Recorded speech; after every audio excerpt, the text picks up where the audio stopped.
خان بابا پرون افراسیاب خټک او محسن داوړ دلی د نوې پارټۍ اعلان وکړو دې باره کې تاسو څه وایي؟ پرون افراسیاب خټک او محسن داوړ دلی د نوې پارټۍ اعلان وکړو. زما په خیال خو حق لري چې څوک هم د خپلې خوښې او د خپل نظریې مطابق چې دی نو خپل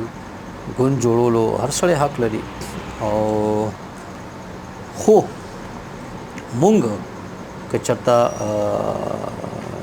نوی ګوند جوړو یا سپورټ یو ګوند سپورټ کوو نو لازم ده چې هغه به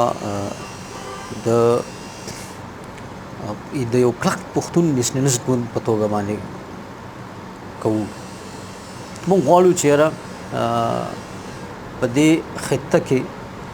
د پښتون د بیل وجود دپاره څوک راپاسي، د په پښتنه خاوره د پښتون د اولني حق دپاره څوک راپاسي. نو که داسې څوک که مونږ جوړوو یا بل داسې ګوند وي چې هغه په پښتنه خاوره د پښتون د اولني حق دپاره په جار غږ پورته کوي یا چې دی نو عملي ګامونه پورته کوي نو انشاءالله چې مرسته به یې کوو، ملګرتیا به یې کوو. خو کوم قسم دوی نه چې زه خبرېږم چې یاره یو لیبرل سیکولر ټایپ جمهوري پته نه لګي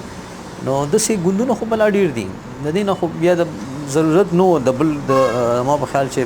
نیشنل پارټي هم ځان ته سیکولر وایي، جمهوري هم وایي، دغه شانتي چې دی نو هغه دغه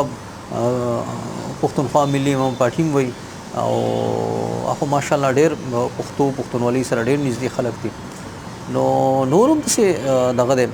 خو زه هم که ضرورت وو که ډېر که چا محسوسول ضرورت که نه محسوسولو یا مونږ هم محسوسولو نو هغه د یو کلک پښتون نیشنلست ګوند ضرورت وو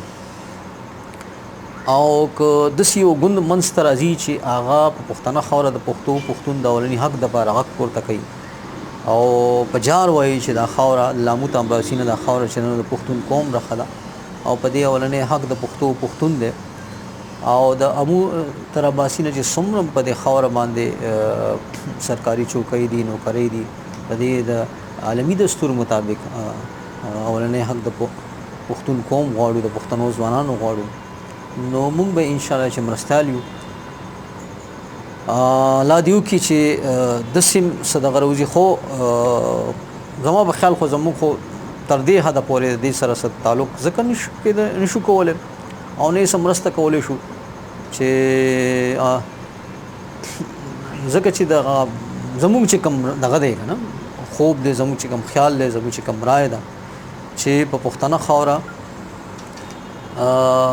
پښتون قوم ته چې دی نو د یو کلک پښتون نیشنلست ګوند ضرورت دی او الله دیو کې چې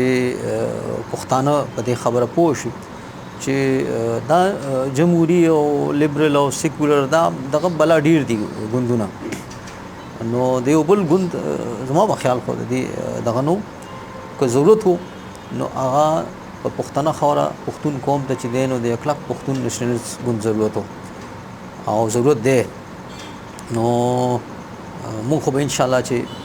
داسې ګوند یا داسې خلک به سپورټ کوو چې هغه په پښتنه خاوره د پښتون د اولني حق دپاره هغه په جار غږ پورته کولی شي، په جار ویلی شي چې لامو تر عباسي نه دا خاوره د پښتون قوم رخه ده او په دې اولني حق د پښتون دی. دلته چې څومره سرکاري چوکۍ او نوکرۍ دي په دې باندې اولنی حق د پښتنو جوګه ځوانانو دی. مننه، الله مو خیر لره.